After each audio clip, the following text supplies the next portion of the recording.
Get our 5-minute boxing technique. So, boxing stance, hands in guard. We have 6 punches. Straight punches, your hooks, namely circular punches, and your vertical punches, your uppercuts. All of those have to have a proper setup except one, that is the jab. Your jab is a very stationary punch that measures the distance, that allows you to not only protect yourself or necessarily launch an offensive attack, right? But just to check out your opponent's instincts and their go-to movements.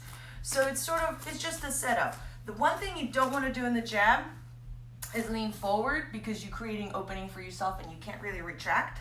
But you also don't want to lean back, right? The jab has the power. If you land your jab's a steel, you want to make sure the power travels from the shoulder all the way to the end point of your fist. So the last thing you want to do is this, right? Whether you're stepping forward or back, I don't even know how to do this, but you're staying put. You can travel forward with a jab, you can move back defensively, but you're not leaning back, you're not leaning forward. So your body's on its axis. I always say imagine that chicken rotisserie, and you're staying put.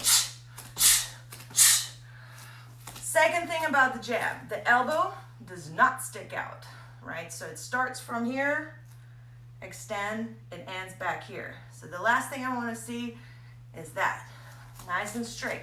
Imagine you're in the super narrow box, there's super narrow walls and you're standing in the narrow hallway, and you should be able to navigate from there, because here's what happens. It's a straight line, so there's the lack of depth perception if you're keeping it in a straight line.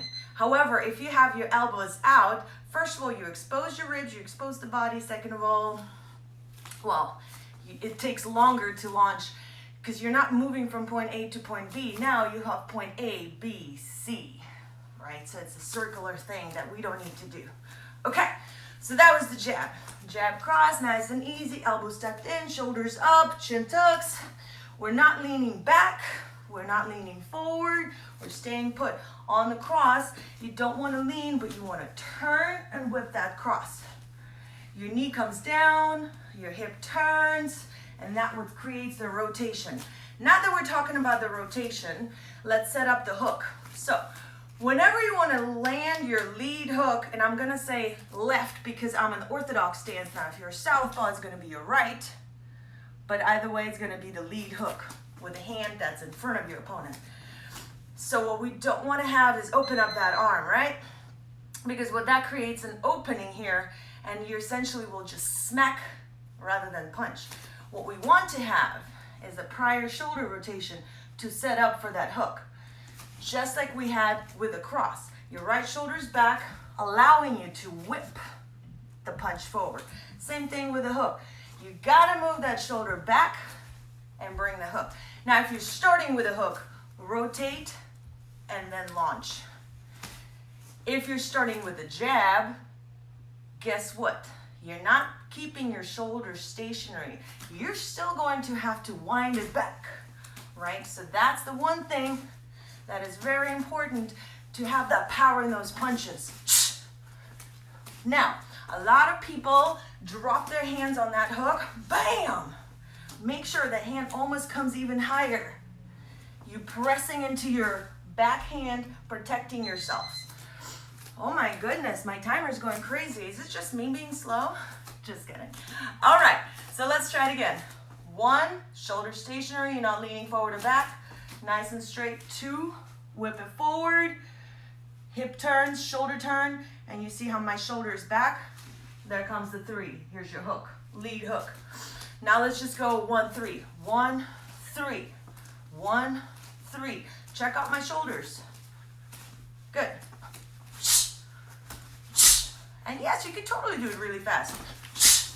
But the shoulders still move. Shimmy them. All right. Another thing I wanted to capture, I often see shadow boxing and people just start punching and doing that thing. Where's the defense? Shadow boxing is you imitating what you would be doing in sparring or in the fighting, right? So you want to have your slips, your rolls, your defensive movements. Though I do, well, that was my 5 minutes. So we are going a little bit longer. That's okay. Though I do love the pivots, I love the footwork, you have to move your head. Not only because that sets off the target in a different place for your opponent, right? But also because it sets up the other punches. So if you are planning on the uppercuts, you want to move the shoulders and the head. And this is the one drill, if you're a novice, that I want you to practice. Whenever you shadow box, start with your slips. Slip, slip, slip, uppercut. Slip, slip, slip, uppercut. So what happens here, not only do I make my body memorize this body movement, that sort of pendulum momentum, right? So whenever I'm sparring, I'm gonna be very fluid and mobile, but I also teach my body to set up for a proper punch. So this way, if I slip the jab, my right shoulder's back, I turn away so that I can rotate the shoulder up and forward. The last thing you wanna do is this, right? Set the shoulders back and whip the uppercut forward. Under the chin and to the body, your choice. That's different story, different day. But right now, just remember the shoulder rotation. Instead of, have you guys ever seen this? Yeah, that's hilarious. Anywho, slip, drive, slip, drive. And you can start with several slips. Keep your hands up.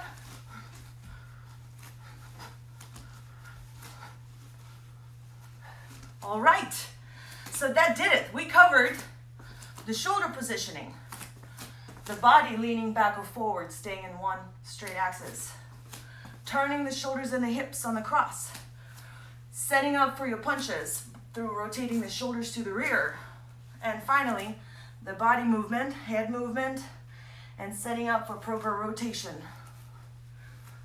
Good, so that was it. A little over 5 minutes, guilty as charged. But I hope that was helpful. And even if you're not a boxer, trust me, that is gonna get your obliques going.